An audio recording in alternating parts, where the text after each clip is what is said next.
Ito ang latest update sa nawawalang beauty queen na si Catherine Camilon na magpasa hanggang ngayon, hindi pa rin natatagpuan mahigit na 4 na buwan na ang nakakalipas.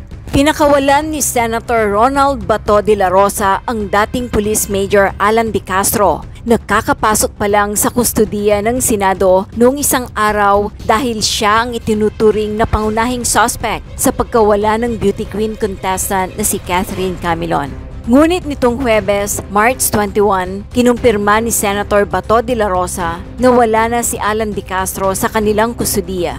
Pinakawalan ko dahil bakasyon ng Senado ng more than 1 month. Walang magaganap na hearing while bakasyon. Naka-break ang Senado, so hindi ko kailangan ang presensya niya. Pagbalik ng Senado, kung magkakaroon pa kami ng hearing, ipapatawag natin ulit siya. Ani Senator Bato de la Rosa. Dagdag pa niya, ginawa niya ito para sa humanitarian reasons at ang desisyon ay galing sa kanya. Sinabi ng senador na namumuno sa Senate Committee on Public Order and Dangerous Drugs na nakausap niya si Senator Robin Hood Padilla tungkol sa pagtanggal ng contempt order laban kay De Castro. Tinanong ko si Senator Robin Padilla kung pwede nating i-release ito. Walang problema sa akin yan dahil magbabakasyon tayo at kawawa naman yung tao na maiiwan dyan sa baba. Kawawa yung mausaan natin na magwardya niyan habang nakabreak ang Senado. So minabuti na lang namin na i-release. Ang paliwanag ni Senator Bato de la Rosa. Matatandaang si Senator Robin Padilla ang gumawa ng motion para maipasight in contempt si De Castro. Si De Castro ay kasalukuyang iniuugnay sa pagkawala ni Catherine Camilon sa Batangas noong October 2023. Ayon pa kay Senator Bato de la Rosa, wala siyang nakikitang dahilan para hindi dumalo si Alan De Castro sa susunod na Senate hearing kung sakaling maimbitahan siya muli.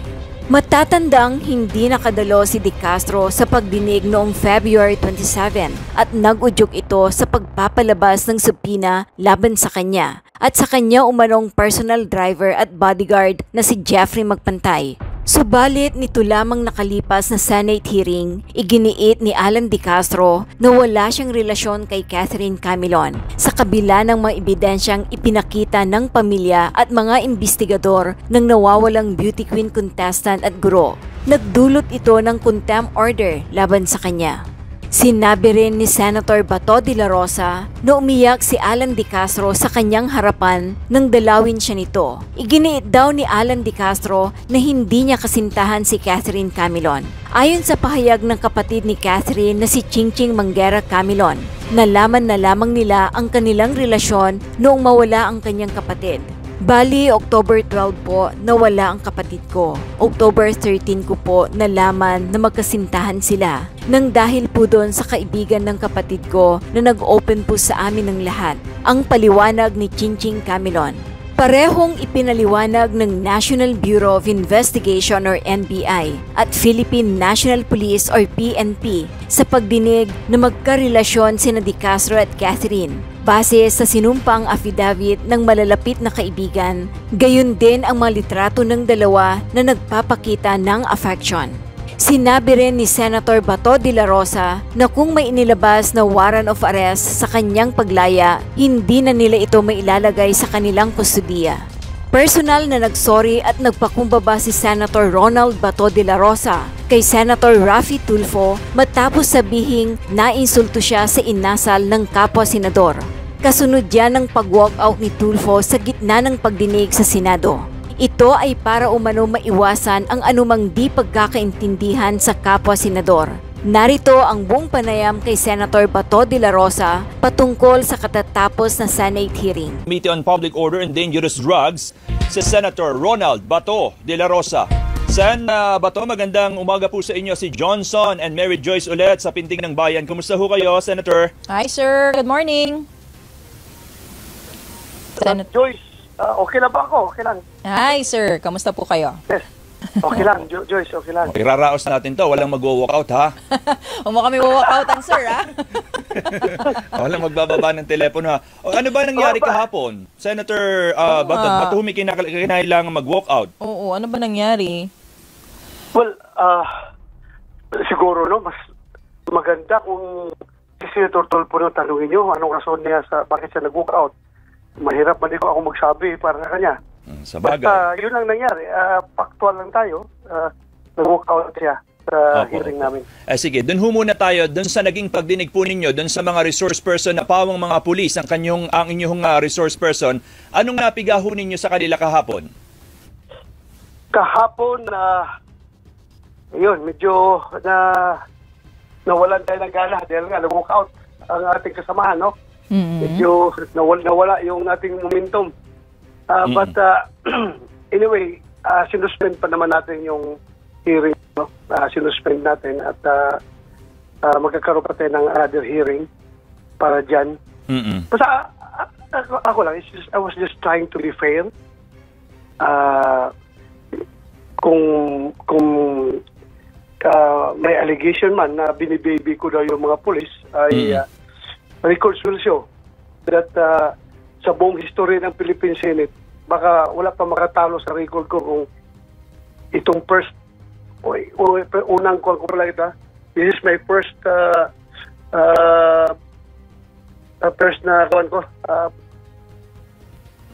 na term ko sa Senado, pero ako na pinakamarami siguro pulis na sinight and contempt at pinakulong sa Senado. Lalo ng mga pulis na mga abusado, mga sinungaling. Ako na siguro pinakamaraming kinulong na pulis. So, I was just trying to be fair. I was trying to hear everyone's side. That's the purpose of the hearing, no? Pakinggan natin silang lahat. Opo. So, yun lang ang ginawa ko. Opo. Kung ano mang nagiging impresyon niya at bakit siya nag-walk out, then mabuti siya na lang tanongin natin. Opo. Sir, just to clarify, kasi di ba ho ba yung inyo pong pagdinig kahapon ay dapat po patungkol sa kaso ng pagkawala ni Catherine Camilon. Pero yung walkout session na nangyari, at least yung portion ko saan po umalis po si Senator Tulfo, ay patungkol sa ibang issue. Tungkol saan po ba yun? Actually, 3 kaso yun ang hinir namin kahapon. 3 insidente. Opo. Separate incidents yun. Isa lang doon yung Camilon case. At yung Okay. nag-walk out siya yung, I think it's Bulacan Police. yung isang kaso, yung sa Pandri Bulacan Police. Yung issue ng custody, yung pag-aresto ng walang warrant of arrest di umano. Kung may warrant of arrest or wala. Yun, yung issue na yun. Okay. Ano po ba yung lumabas? Based po dun sa mga sagot ng mga pulis at sa inyo pong pagtatanong, Senator? Lumalabas na may warrant silang dala. In fact, yung team kasi nila, divided yun, mayroong surveillance team para ma-confirm kung nandyan yung subject ng kailang warrant of arrest. Naka-civilian yun. Pero meron silang backup na police na kanilang uniforme at yung kanilang warrant officer, dala-dala ang warrant nandun. Sabi niya, nasa bulsa niya yung warrant. Para kung tawagin sila na i-pick niya yung warrant, ay andyan na siya, ready lang siya. Kasama siya doon sa team. So, may warrant silang dala. Nagkamali lang ang pagsagot yung provincial director dahil nga, ang sagot ng provincial director, walang warrant. Of course, walang warrant talaga yung nagsusurveillance, yung mga nakasibilyan. Pero meron silang kasama na warrant officer na siya nagdadala ng warrant, magsiserve ng warrant. Opo. Paano ho napunta doon sa alegasyon na di umano'y binibibi daw doon sa committee hearing yung mga pulis na sumasagot po? Well, siguro mas mabuti pa siguro siya na lang tanungin natin kung saan punto siya niya naramdaman na binibaby ko yung mga pulis. Opo. So definitely, siya lang sagot. Definitely, Senator Bato, hindi po ninyo nagustuhan as the chairman of the committee. At syempre, dati ho kayong hepe ng PNP eh. Well, that's my, yun lang nadala rin ako sa emosyon ko. Masyado siyang emosyonal. Pag alis niya, yun lang sabi ko na I feel insulted. Opo. That is a very insulting action na being the chairman of the committee na pumukautan ka ng yung kasamahan. Pero in fairness kay Senator Tulfo, Opo. pag walkout niya, nagpaalam din siya. Ayun. Mr. Chairman, mag-walkout ako. So at least nagpaalam pa rin siya kita mag-walkout siya. Nagpaalam siya sa chairman. Opo. So kahit pa paano ba okay pa rin naman kayo, pawang mga professional naman ho sa inyong mga trabaho. Well, alam natin yung pag magkanda ka ng hearing, emotions are high. Opo. Minsan madadala ka sa emosyon mo. So okay lang po kami, wala kaming problema. In fact, kahapon, after the hearing, pinuntahan ko siya sa lounge at nag-reach out ako sa kanya. At sinabi ako siya na sorry kung hindi mo nagustuhan yung pagdadala ko sa hearing ng aking komite. Pasensya ka na. Sana huwag ka magtampok agad at kung meron kang hindi nagustuhan, you should have called out for a suspension, 1-minute suspension at kausapin mo ako para makapag-adjust ako according to your ano yung gusto mo mangyari. So, nagsorry ako sa kanya. Kayo pa nagsorry, ha? Well, Johnson, wala namang mawala sa atin itong magpakumbaba tayo, di ba? Ano naman mo tugon sa inyo? Wala mawala Anong sa atin sabi kahit naman? na gaano ka kasiga na tao, kung marunong kang magpakumbaba. Hindi naman, that would not make you a lesser person. Blessed are the meek, for they shall inherit the heavens. Sir, ano naman sabi sa inyo ni Senator Tulfo? Wala lang. Ang sabi lang niya is yung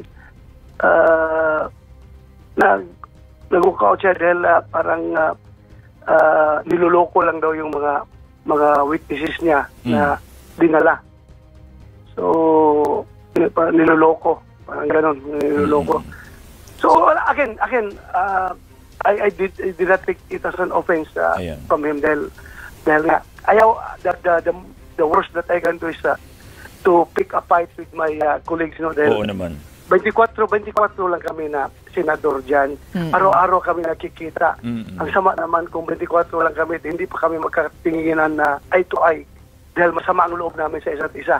Kaya nag-reach out kagad ako sa kanya after the hearing at nagsorry ako sa kanya kung hindi niya nagustuhan yung pagpapatakbo ko sa hearing. May susunod pa hubang pagdinig dahil mukhang medyo bitin ang kahapon ninyo, Senator Bato? Meron pa. In fact, yung police major na suspect sa yung beauty queen na si Camilon, yung Camilon case na disappearance, hanggang hindi pa nakita. Sinet ko kahapon in contempt at kinulong ko sa Senado. So we expect na meron pang succeeding hearing dahil nga nakakulong siya ngayon sa Senado. Bakit nga po ninyo ipinakontempt? Hindi ho kayo kontento sa mga naging sagot ho niya? Hindi kontento at very blatant yung kanyang paglalay before the committee. Unang-una, tinanong ko siya kung girlfriend mo ba yung nawawalang babae? Yung nawawalang beauty queen? Sabi niya, hindi po, Your Honor. Hindi ko girlfriend yun. Tapos tinanong yung kabila, yung father, yung mother, yung sister, ay talagang sinasabi na girlfriend niya. Tapos yung mga barkada ng nawawalang beauty queen, nag-execute ng affidavit na girlfriend talaga niya yon at may nakalap na mga pictures, nag-provide yung mga kaibigan ng pictures doon sa mga investigators na mga intimate moments nila, intimate pictures. So therefore, tinanong ko rin yung investigator ng NBI, ang kanyang conclusion talaga is girlfriend. At tinanong ko rin yung investigator ng PNP sa IDG, ang kanyang conclusion is talagang girlfriend niya, sir, yung nawawala. So napakabigat na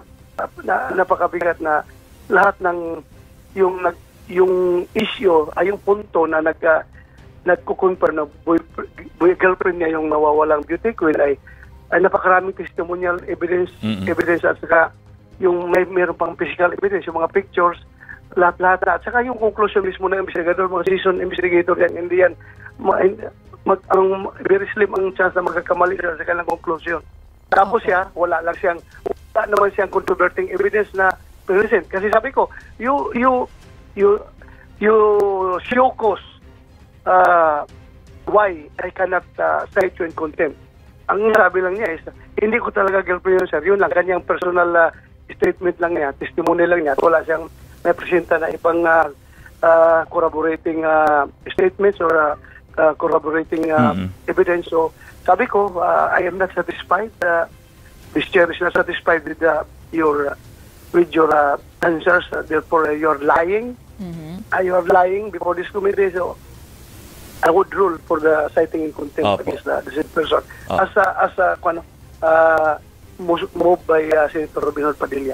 Senator Bato, ano ho bang significance kung ma-establish man po ninyo sa pagdinig ng Senado kung may relasyon talagang yung dalawa or wala? Ang maganda doon, makita natin na napakatotoo siya sa kanyang sinasabi. Kasi the useless yung gaganapin natin ng inquiry in aid of legislation kung puro pagsisinungaling yung ating inimbestigahan.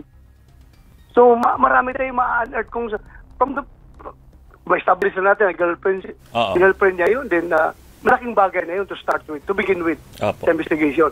Pero first question pa lang, nagsisinungaling na siya. So, useless yung magiging takbo ng investigation kung gano'n ang ating resource person. Very evasive, very lying siya.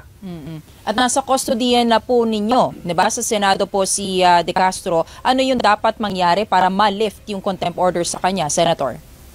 Well, next hearing, if the committee will be satisfied with his answers, magiging cooperative na siya at hindi na siya magsisinungaling. Amin lang naman yung pagsinungaling because hindi naman tayo pulisya tapos magsisinungaling siya sa committee.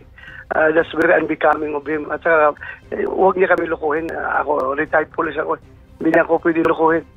Alam ko yung mga pangyayari na yan. Kaya, kung magsabi na siya ng totoo, then we might lift his contempt order. Opo. Senator, may mga nagtatanong, lagi ho kapag every issue ho na pumuputok sa balita, iniimbestigahan po ng Senado at ang lagi natin sinasabi in aid of legislation. Ito pong kaso ni Catherine Camilon ay may ongoing court case na po. So sa side po ng Senate, ano yung aid of legislation na nakikita natin out of our congressional hearings ngayon? Number one, yung internal disciplinary mechanism ng PNP. Sinisisi nila ngayon ang PNP, bakit daw dinismiss kaagad si Camilo, si De Jesus, pag-dismiss ng, yun nga, ang police is nag-iingat na rin, no? Kaagad, pinatakbo na yung administrative case ng suspect ni De Jesus. De Castro. So, De Castro. So, dismiss siya.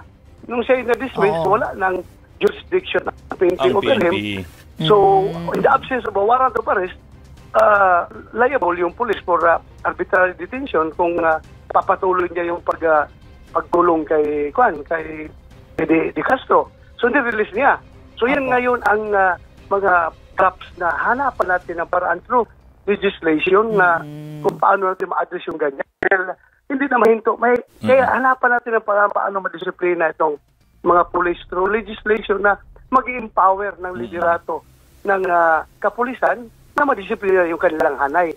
At yan nga, right away, yung ginagawa ko ngayon na batas, yung PNP reorganization bill. Opo. Na pumasa na sa both houses at i-enroll na sa Malacanang for signature ng presidente. Yun nga, nilaban ko. Dahil after that hearing, at sa previous hearings pa, yung nangyari sa Digamo case, yung nangyari doon sa Negros Oriental, yung nangyari sa Misamis Occidental, yung mayor na kinulong ng congressman, lahat yung nakikita natin yung role ng police.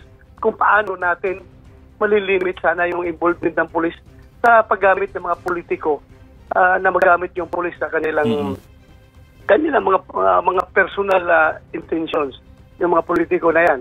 So, minabuti ko na pinail ko doon sa organization bill na saan na yung chief PNP, lahat ng commanders down the line, regional directors, provincial directors, chief of police, ay magkakaroon ng power na i-detain yung kanilang mga police pag ito'y akusado ng mabigat na kaso. Kahit na wala pang warrant of arrest. Kagaya ba sa PNP, as a Armed Forces of the Philippines, kung saan yung kanilang mga kasundaluhan, kapag ito'y reported na may ginawang abuso, ginawang kasalanan, kahit na walang warrant of arrest, pwede lang ikulong yung kanilang sundalo. Kasi sa kaso ng polis, reklamo palagi ng mga complainant, sir, nag-file na kami ng kaso, wala pang warrant of arrest, i-bring nakakalaya itong polis at hinaharas kami na i-withdraw yung kaso. O yung mga witnesses namin, sir, ay binabayaran ng polis para umatras. So, dyan nakita natin ang problema. So, binabuti ko doon sa ginawa ko ng bill na bibigyan ng power yung mga commanders ng polis na ikulong talaga yung mga polis. Pero yun na, pagdating doon sa pagdating doon sa Bicameral Conference Committee, ayun na, naglabasan na yung opposition ng mga kasamahan natin. Kasamahan natin sa House of Representatives at saka sa Senate mismo na magiging unconstitutional daw yung ganyan na bill. Kasi ang pulis ay civilian in character. Civilian in character na hindi na ito military. Pwede lang yan sa military gawin pero sa pulis hindi na kasi civilian ang pulis. So yun nga, malungkot tayo at natanggal yung particular provision na yon. Pero sa again, itong ating mga ginagawang pag-hearing, nahanapan natin ng paraan talaga na makaproduce tayo ng legislation na makapagpabuti sa disciplinary mechanism ng ating kapulisan para hindi na pabalik-balik itong mga ganitong incident. Opo. Senator Bato, kambilang kami ng kaunti. Anong naging reaction po ninyo dun sa paglalabas ng arrest order ng Senado laban kay Pastor Quiboloy? Wala tayong magawa. Ako, personally, prangka ako. Ayaw ko sana makulong si Pastor Quiboloy dahil nakikita ko may mga whether you like it or not, may mga underpinning mga circumstances surrounding this case. Ayaw ko sana, pero wala tayong magawa. Dahil hindi rin natin pwedeng i-violate yung rules of court. Tayo yung mga senador, we have to follow the rule. Hindi tayo lawmaker, lawbreaker. So sundin natin yung rules of court. Kung sinasabi ng rules ng Senado, sinabi ng rules of the Senate na after exhausting all these available options na hindi pwedeng ikulong yung isang sinasite in contempt na resource person, ay dapat talaga may issue ng warrant. Then, sakit man sa kalooban natin, but still, we have to follow the rules. Andyan yung rules na yan, sundin natin dapat. Opo. Kayo malapit ho ba, Senator, kay Pastor? Well, kaibigan namin. Lahat kami ng mga taga-Davao, kaibigan namin si Pastor. Opo. At tinitingala namin siya. Tinitingala namin siya na isang spiritual leader. At hinahangaan natin yung kanyang pagiging spiritual leader. So, pero pag sinasabi kong hinahangaan ko, hindi ko sinasabi na baka sabihin na naman nakikinig kayo na pinapawalang sala ko si Pastor. Hindi ako siya kasama 24 hours a day. Kaya hindi ko makapagsabi kung ginawa niya yan o hindi. Pero personally, ang impresyon ko sa kanya ay isa siya matino na tao, kagalang-galang, at hinahangaan. Yun lang ang aking impresyon talaga. Opo. Kaya, yun lang. Opo. Ano hong payo ninyo sa kanya bilang kaibigan ho ninyo? Meron ho kasi siyang alinlangan po sa... may alinlangan po siya sa pagharap sa Senado. Kaya nga ho tayo umabot sa arrest order na ito. Ay, kung gusto niya, akong mag-security sa kanya. Kahit na one-man security ako. Haharangin ko lahat ng maitreat sa buhay niya. Hindi ko